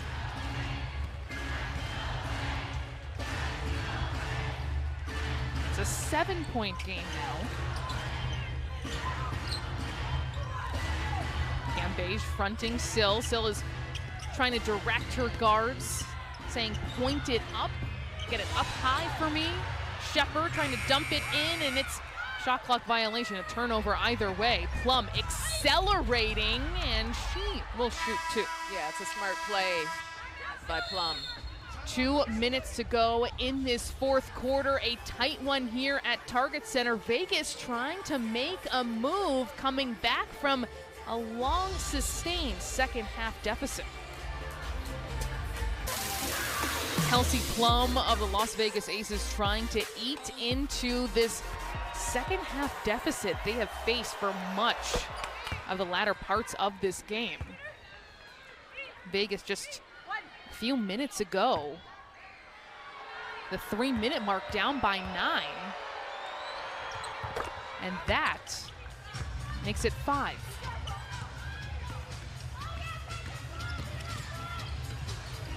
Minnesota, their most recent game against the Dream, we're down by 9 with 6:30 left. So the Aces trying to pull that kind of comeback in this one. Clarendon finds Fowles. It was poked away. She was looking for a whistle that time. It doesn't come.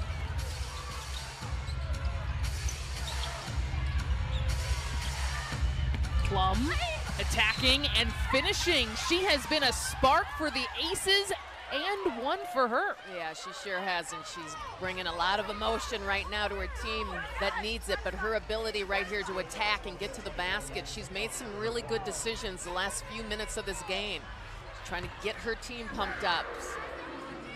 Plum was scoreless through the first half. She's got 14 now, 6 coming from the foul line.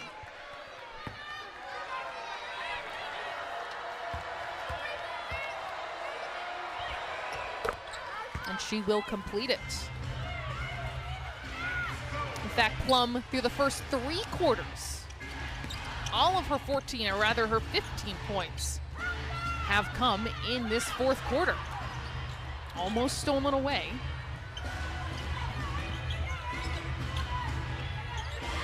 Five on the shot clock for Clarendon.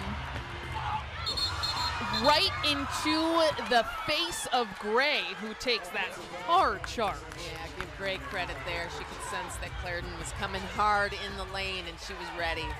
I think that was a case where she knows how physical this matchup has been, and it came at a really good time for the Aces. Yep.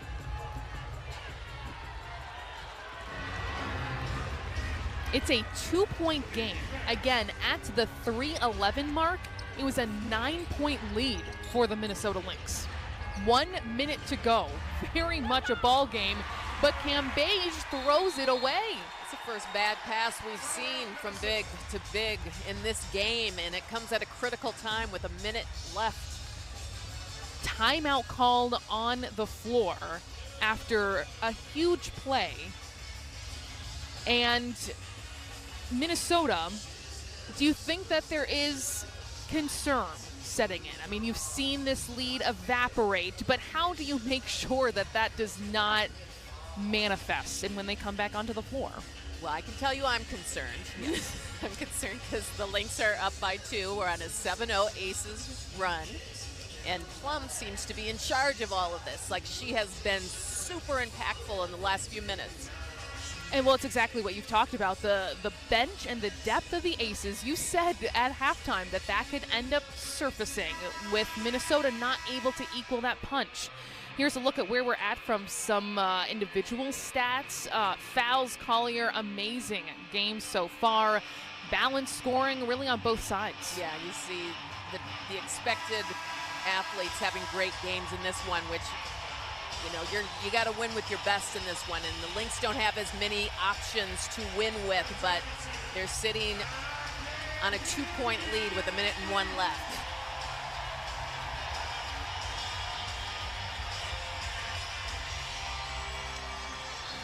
It's Minnesota basketball.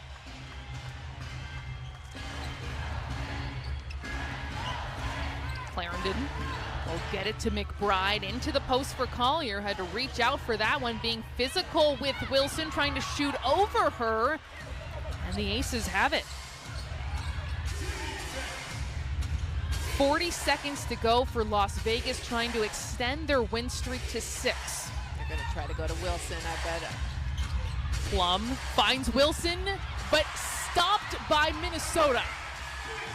Huge defensive effort. Everyone knew what was getting ready to happen on the court. Plum was looking for the roll from Asia Wilson.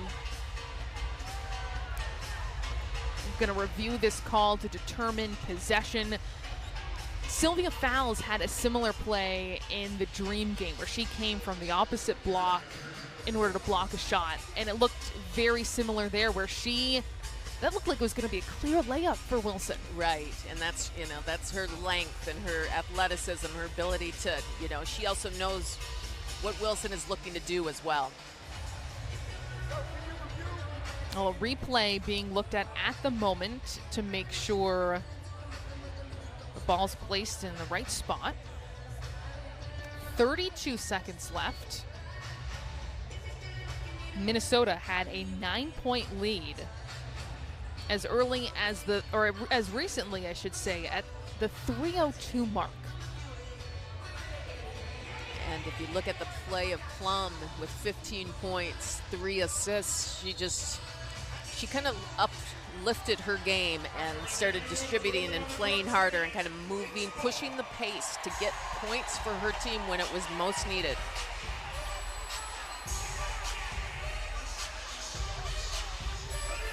so it's Minnesota basketball.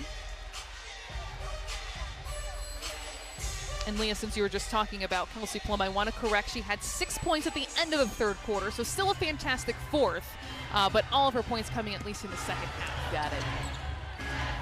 Dantas back into the game. We've seen a lot of Shepherd in this one, in the fourth quarter particularly.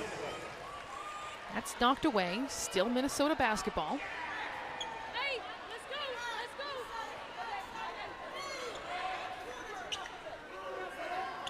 Shot clock at 14.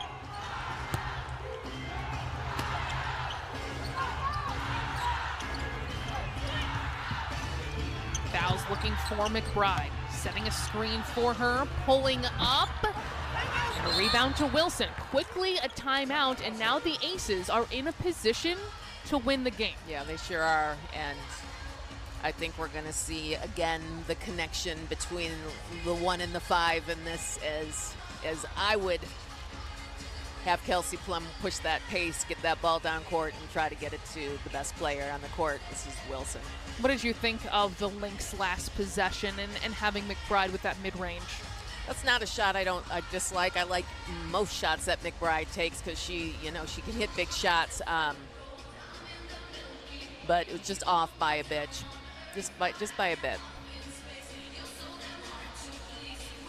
14 seconds with which the Aces can try and drop a play. Is there any way they just try and go for a tie, or do you try and go for the win with the time you have? Well, I think you do go for 3, but I think more from getting the foul in the paint rather than taking the three-point the old shot. fashioned 3. Yes, let's go the old route. Wow, that is so Aces. Exactly, it's so Aces. This is not a big three-point shooting team, but they can get to the free throw line.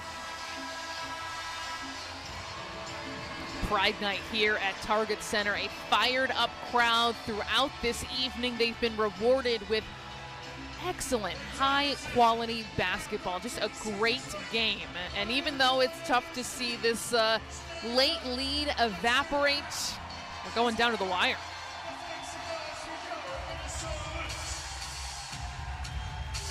.1 seconds left for Vegas. They're down by 2. They put it in the hands of Gray.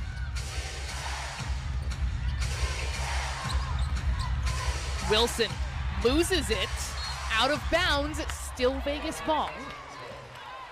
Aces get a little bit lucky there. It looked like Wilson kind of lost her footing a little bit, just slipped a little bit on that. Especially when the ball bounced up, it looked like it could have been anyone's ball. Yes. Here's another look at that play. And it's going to be under review. All right. Definitely one you want to have right at this point. Yeah, you do appreciate that. You like it to be right, and you also like it to be quick. Also to check up, I don't know if they might be looking at the time exactly too to get that 100%. You can see the video replay that they're looking at. Who it tips off of. That's really hard to tell. It is. I don't know if it's enough to overturn, perhaps, based just on what they're looking at. But we shall see.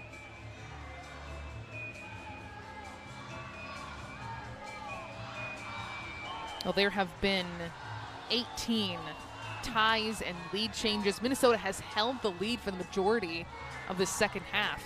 Yeah, it's interesting. I was curious how this game was going to play out from the start, just because we knew that Vegas was coming off of a long time without playing a game, and you never know how that's going to impact a team. And then Minnesota was coming off kind of an emotional victory, so then you're kind of wondering, will they come out ready?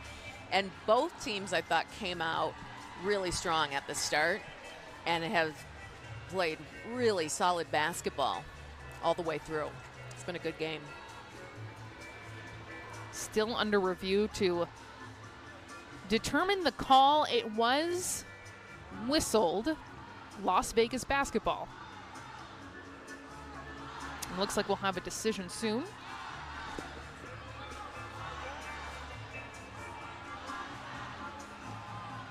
.3 seconds left. Minnesota 6-7 this season.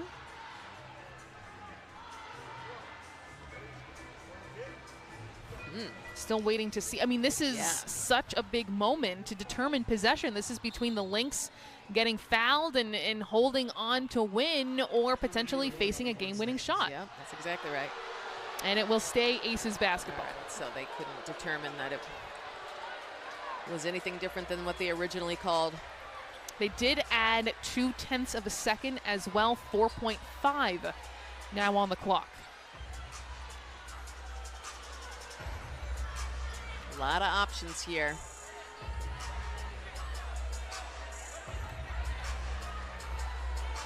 Still some matters to discuss over at the scorers table.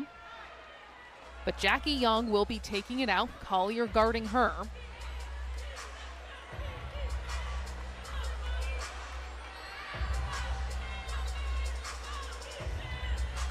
I'm not sure if there's going to be another change or adjustment here. It looks like the players are pretty ready to have this ball inbounded. They're trying to warm up now. McBride is kicking, keeping those hamstrings warm. Right, well, you have momentum in a game, and things like this really kind of flatten it. Yeah, it's taking the air out a little bit, but look, the fans, they're sticking with it. The fans got up, so let's do something here.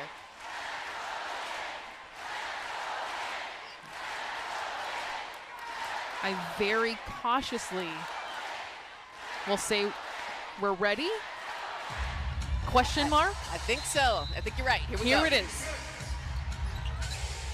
Wilson trying to get around. Dantas draws the foul.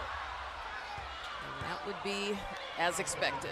Number 5 on Dantas. 2 seconds left. Are you not upset at that? Because it's not a 3-point play. You tie it, potentially. Yeah, I think Bill Lambier is not upset. Wilson, clutch free throw number 1. She is 9 for 11 from the free throw line.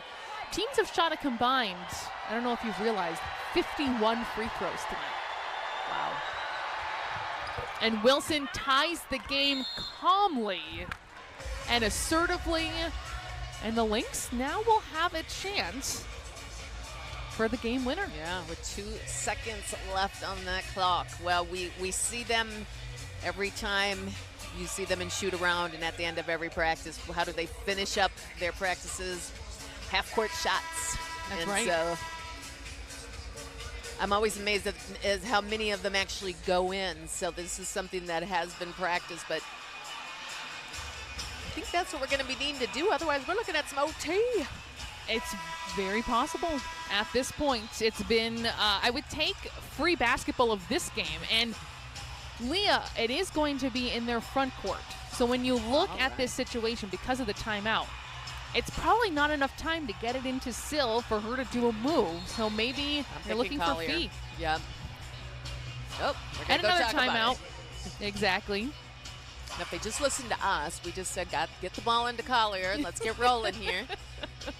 But it's enough time to make a move at least. Yes, exactly.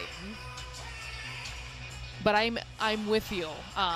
Thinking about how to get that to Collier. I mean, McBride is always, going to be an option, but she's 3 for 12 for tonight. Right.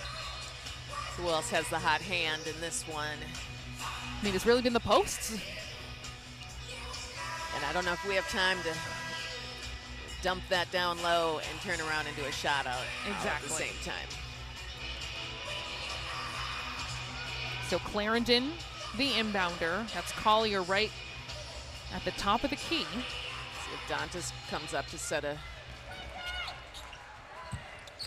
Collier along the baseline. Clarendon has to call a timeout. Had to make sure that she did get that in. But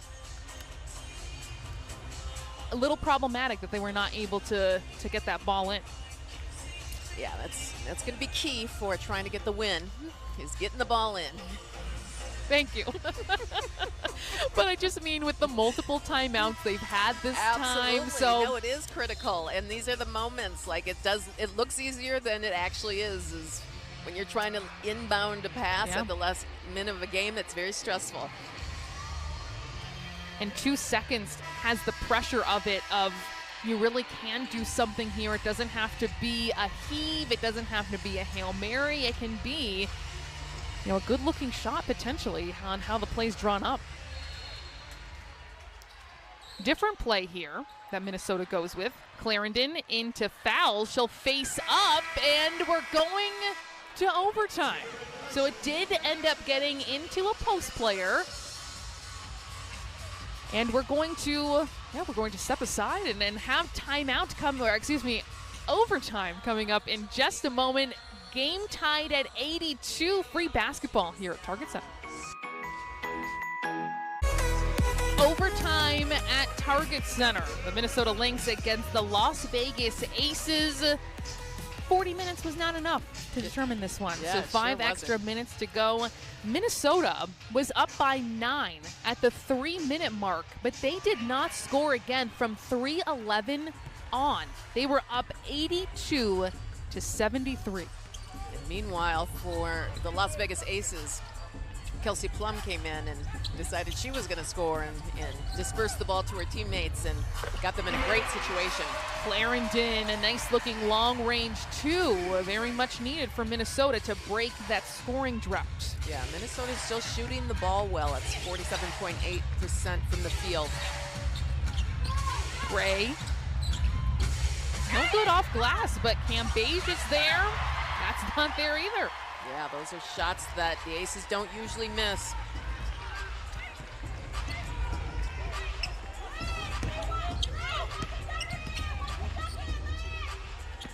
Collier going to reset with Clarendon. Under 10 to go. Clarendon swinging to McBride. Quick shot from 3. Rebound Cambage. Yeah, it looked good from the release, but not quite there. Ooh. Chelsea Gray, no look to Wilson, sprinting the floor. Wow, she's impressive. And the way that Wilson gets up and down the court so quickly, she's happy to get the ball to her. That is the kind of plays that you look at with the team that lead the WNBA in pace. There you go. Clarendon waiting for a Collier screen, pulling up inside the free throw line. That drops through. Yeah, Clarendon says, I got you. In overtime, I'll do all the scoring. Block by Foul sends Plum flying. I like it. The rim protection by Fouls, unmatched. And it makes everybody think twice before you go in the paint. She's in your head before you get there. Hamby, the baseline inbounder. See how Gray holds her defender on her back. I think she thought Hamby might have been there. Maybe she just lost it. Minnesota up by 2 here in overtime. Dantas pump fake, drive, kick. It is Collier for 3. Nice tap by Gray. She'll draw a foul, it looks like. Yeah, the Lynx looked good there for the passes, the extra pass, but the shot just not on by Collier. And that was a great play by Gray. Seeing Fouls was right around her, trying anything possible. And that's 5 on Fouls. Dantas has 5, Clarendon has 5, and Cambage has 5. Don't worry, fouls are not going to be a problem in this one. Exactly. Cambage trying once more. Unusual to see her that close range miss on a couple possessions.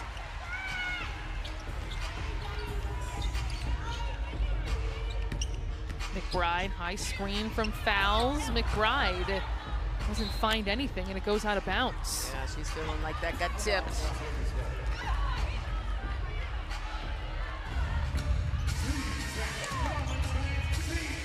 Still a 2-point game. Midway through this first overtime period.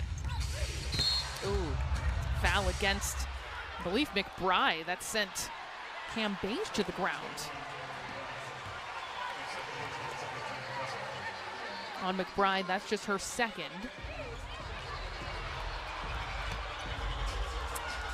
McBride thought there was a little exaggeration there by the look on her face. That was a good slow motion, wasn't it? Cambage has all the time and makes them pay. At the right moment, she's going to heat up here. She's 2 for 2 from long range today. That gives Vegas back the lead, and the ball somehow finds its way into Sylvia's hands. Sylvia's in the right place at the right time, finishes key basket. She has great hands, so you knew she wasn't going to fumble that. And that's exactly right. Gray finding Cam Beige. That won't go.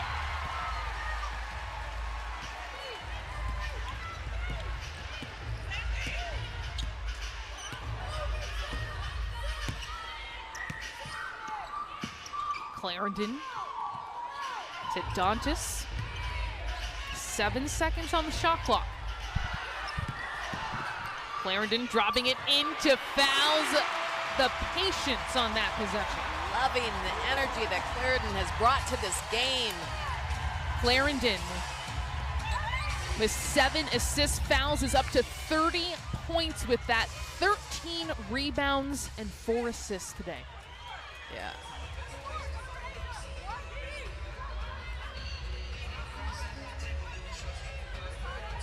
It's just been such a pleasure to watch these elite players playing at such a high rate tonight. And this has just been a fun one. Just greatness tonight. Yep. By both sides.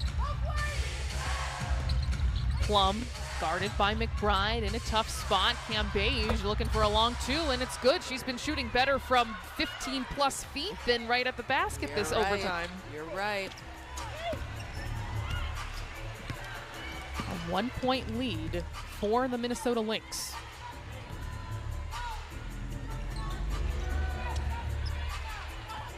Clarendon attacking right into the chest of Cam Beige, and Cam Beige just sends that out.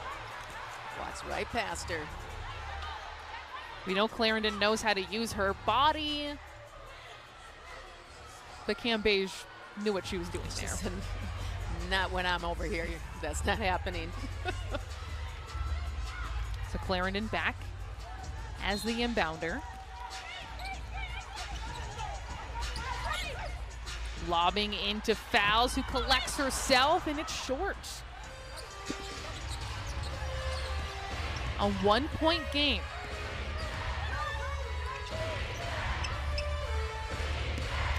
Las Vegas playing in overtime, but they've had more than a week off at this point. That pass from Gray escapes Wilson, and she can't believe it. Yeah, you knew they were going to go that route. I could tell that they were setting up to go Gray to Wilson, and the pass for the first time tonight just wasn't a great one from Gray. Everything else has been money from Gray, but this one was a miss. Timeout on the floor, just a 1-point game. And I bring up that rest. That's something we talked about in the beginning of the game, where that might end up benefiting Vegas when you just don't have any recent miles. They last played last Thursday. Yeah, that is, I'm never sure which way that's going to go. Sometimes it helps you and you need that rest, and people heal, and you're all those good things, and you get a lot of practices in, and other times you come out and you're like, okay, we're rusty and we haven't had run, and but I basically think they came out and they've been ready to go from beginning to end. And they have. And I think going deeper and longer into the game, that's when you do see that benefit even more. Exactly. 27.5 seconds left.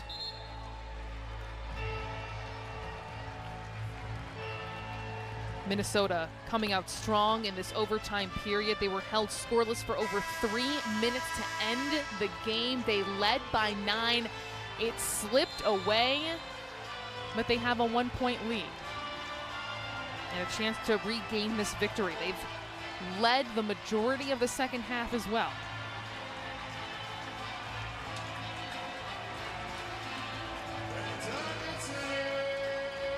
Collier taking it out. I'd like to see Clarendon get the ball in their hands and make a decision. Probably a high pick, back screen. Clarendon letting some time go off. Here comes the screen from Fouls. Clarendon looking for Dantas, gets it back, 2 on the shot clock. He'll launch and miss. Tipped back out to McBride, and the Lynx pull out the win, 90-89 is the final. Yeah, the longer that thing went, I thought that was going the direction of the Aces. The Lynx pull off a big one here at Target Center tonight. The way that shot missed, it felt almost as good as a make because it was long enough for the Aces to not get it back because that's what they were playing and waiting for. That's exactly right. And with the rebounders they have on that team, that would have been, yes, a huge play. Impressive game by the Minnesota Lynx tonight with a short bench. Coming off a huge win against Atlanta, this team has to be feeling good right now. A team against, or a win against a very speedy and very fast Atlanta team, a game in which they came back from 18 points, came back from down 9 in the second half of the fourth quarter. That takes a lot of energy, physically, emotionally, mentally. So to get this kind of win, I think means more coming after that dream win. It sure does, and it also means the Lynx are getting to where they needed to be, in which we kind of thought the way they would start, but we're seeing players play how they're supposed to play, and Sylvia Fowles continues to be, you know, the best of the best on the court with Collier and her playing at this top level. Those two Olympians, they're making a huge impact, but Clarendon, outstanding. It was a fun game. There's a lot of people contributed in this one. The Lynx crawl back with back-to-back wins to 500 this season. The Las Vegas Aces fall to 10-4, and they have their 5-game win streak ended. So a big win for Minnesota against a formidable opponent, an opponent that people, observers, fans, media came into this season thinking, well, it's going to be Seattle and the Aces again, and certainly the Aces can still end up in that spot. Absolutely. But we know how strong this Aces team is, and the Minnesota Lynx were able to pull this one out. The final 90-89.